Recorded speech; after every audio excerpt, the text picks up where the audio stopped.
What is going on, everybody? On here, and my voice is slowly starting to come back a little bit, but hopefully everybody had a good Thanksgiving. A lot to talk about, and did finally get my first three allocations in for Ascended Heroes, uh, and they're some of the distributors with early numbers, but it's really fascinating. But first, let's talk market real quick. So, Magic the Gathering, these guys have overprinted again and again, and I think one of the items that we all lost kind of visibility into was how much product they really shipped to Amazon direct to consumer, and they amped it up astronomically. When I finished my third video on Hasbro and backing into the numbers of what they're selling distro, it's going to become super apparent that behind the scenes they are amping the print run, but at the same time they're cutting slightly what they're sending to distribution to create the perception of of things being short printed. So that being said, the fact that Avatar play boosters are still at 150 is absolutely phenomenal, because if we go down, Jump starts at $78, which is almost $20 below distro price. The Avatar collector boxes are plummeting.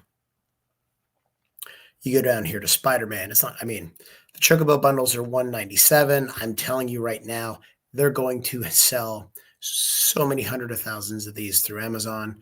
I would not buy anywhere close to 200. I would say sub 140, you're probably in an okay spot. MSRP, it depends. These guys are desperate to hit their Q4. Avatar, they've had to overprint to get to those numbers. And the other back solve is Final Fantasy Holiday, other than the reprints that we've had of collector boxes. I mean, Spider-Man's a disaster. 109. I mean, this is also below distro price.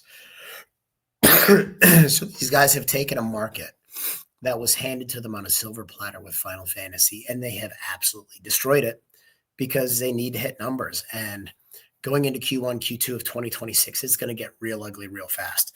So my strategy with Magic right now is I'm going to buy collector boxes shortly after release. If I'm retail, obviously, I have distro access, so I'm getting for distro price. So the timing doesn't matter as much, but I think you're going to start to see boxes start on the low side and get really, the market's going to be skeptical until things improve.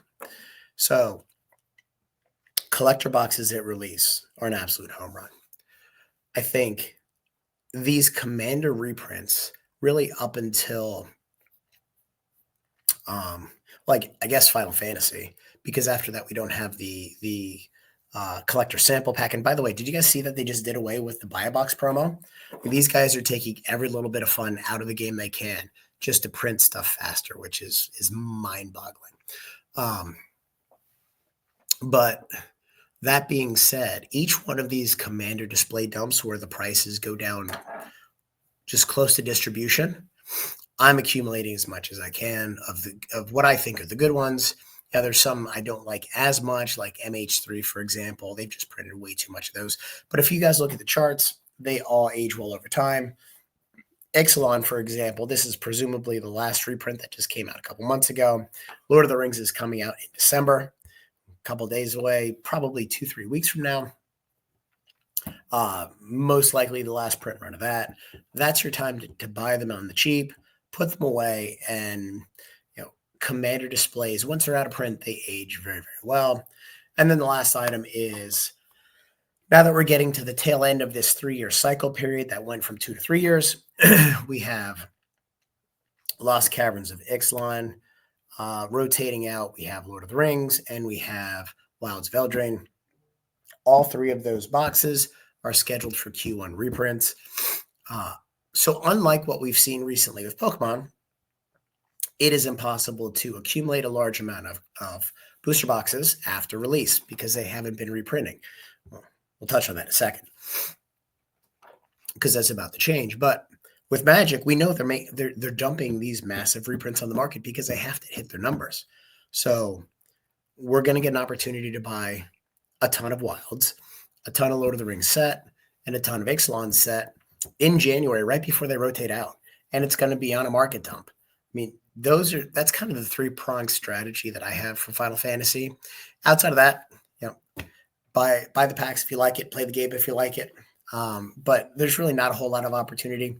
I'm staying far away from Secret Lair. I have for the last couple of years. It's just you're just throwing money away, quite honestly. And there's some nice products that get flipped, but it's not worth the investment.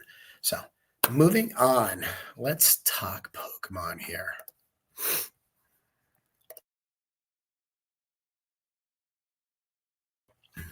Let's see. Sorry. Oops. We can just not have to sort on anything. Oh, by the way, One Piece is absolutely going nuts. OP13 is an absolute home run.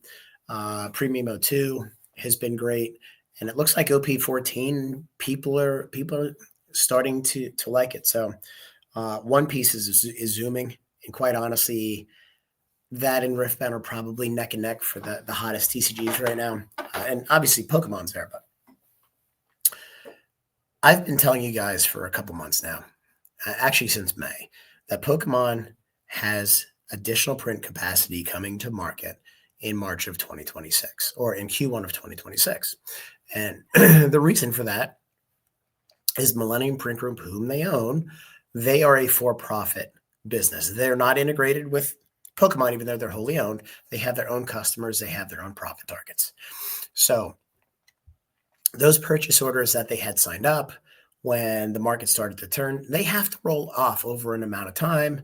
So you have building efficiency in the market, building new lines, but you also have the fact that you have purchase orders that do roll off over time and you can clear up print space.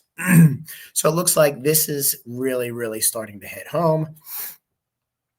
We've all seen the number of Mega Charizard UPCs hitting the market. There's still the second wave that's going to hit distro probably in 2 weeks. But in a normal world where Magic didn't just put a bullet in their, I don't know, in their neck and they're bleeding out, it could be problematic due to the print runs that are coming. And I'll get to those numbers in a second. But with Magic dumping so much product on distribution that now isn't moving because it's selling for distribution price or slightly less in some cases, I've gotten so many calls from distributors who are like, hey, you want to take pallets of A, pallets of B? Because we're just trying to free up space. We don't have any space. And the distributors don't know that this influx of supply is coming from Pokemon. Only Pokemon knows that. Hint, hint. So what I found out is I've gotten my first 3 allocations from Ascended Heroes. And you guys are all aware that the rollout of the items is much, much longer from a time perspective than the previous sets. The previous sets have been like 45 to 50 days. Here we're talking almost 90 days start to finish, with the booster bundles being released the end of April, I believe, from a January 30th release date. That's only the text stickers in the 2-pack, which is interesting. And the ETBs don't even come out until the end of February.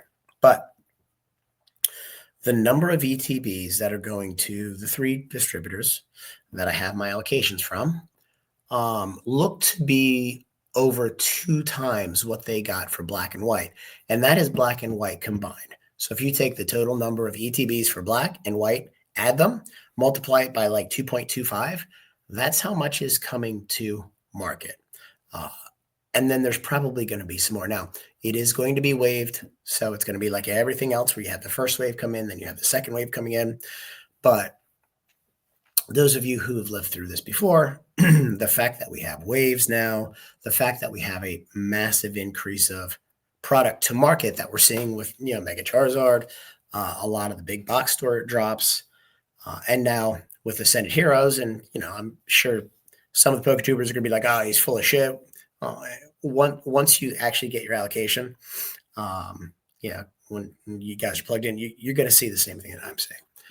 There's going to be a lot of product coming to market. And I think the issue that's really going to hurt the market, I don't think is the sheer quantity of product, because again, it's going to be waved, it's going to be absorbed, the set's going to be good. But it's going to be the fact that distributors are going to run out of space. And as the product comes in, they're not going to know what to do with it. And then if things start to slow down on the Pokemon side, Magic's going to be dumping product hand over fist. they're going to run into some logistical challenges where they just have too much inventory and not enough space. And obviously they're gonna try to dump the shittier product first, which is going to be your Magic stuff. But there's only so much demand for folks that want to buy something that they're not going to make any money off of. So ultimately, they're going to have to move to the higher quality assets and inventory, and it's going to be Pokemon. And we're going to start seeing this in probably in earnest end of March, 2026, and we'll go from there. I mean, I'm super excited because I've been getting 700-800 ETBs of Black and White, Destined, Mega 1, Mega 2 ish.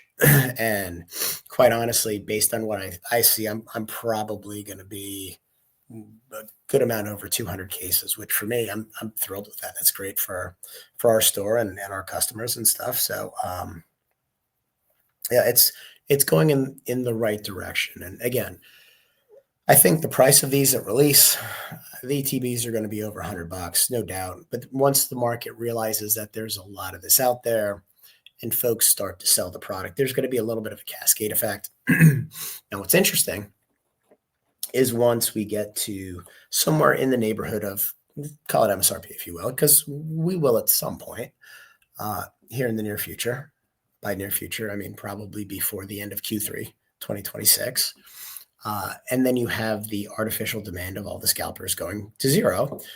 Then you're going to have overprinting, which we probably theoretically already have overprinting based on what a true organic demand looks like. Then there's going to be an opportunity to buy a lot of product on the cheap, sit on it, and I would be willing to bet that the upswing from a slow market back to something probably not quite as high octane as we're at now, but a super active market is going to be much, much quicker. So anyway, guys, we're going to throw that out there. I've had the information probably for a week now, but between the voice and the holidays, and quite honestly, I really didn't want to share it right away. It's going to be a fun time. So anyway, guys, have a great Friday. Enjoy your weekend, and we'll talk soon.